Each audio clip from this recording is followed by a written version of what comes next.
This seems to be a real phenomenon. There's been a parallel line of research on the sense of being stared at using closed-circuit television. A lot of this has been done by Marilyn Schlitz, who's here with us at this conference. When she was working with William Broad at the Mind Science Foundation in San Antonio, Texas, they started a line of research which is similar to what I've been doing with direct looking, but they used closed-circuit television. And instead of asking people to guess consciously, they measured the skin resistance, like in a lie detector, which measures emotional arousal, galvanic skin response. And people were looked at on a TV monitor in a different room. There was a CCTV camera running all the time. Some of the time they were being looked at, some of the time they weren't in random trials. And people's skin resistance changed significantly when they were being looked at compared with when they were not being looked at. And this was an unconscious physiological response.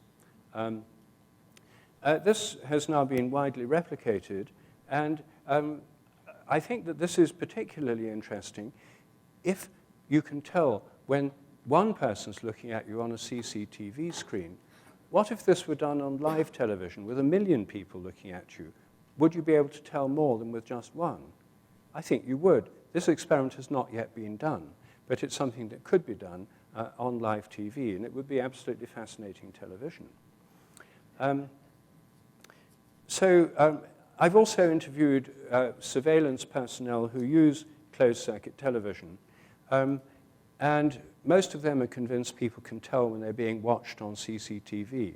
Most people don't notice, but people who are, as they call it, security conscious or surveillance conscious, which includes people who are potential terrorists, criminals, etc., or drug smugglers, become much more sensitive than others.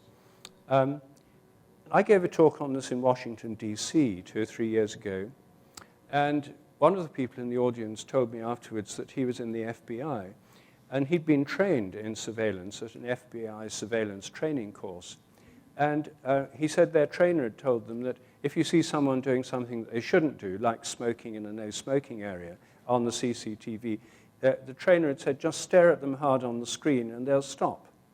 And I said, does it work? He said, every time. So this is taken for granted in places like the FBI. Within the academic world, people go crazy if you suggest this could possibly be real. There's a kind of culture of denial and defense of the paradigm, but move outside of that narrow world.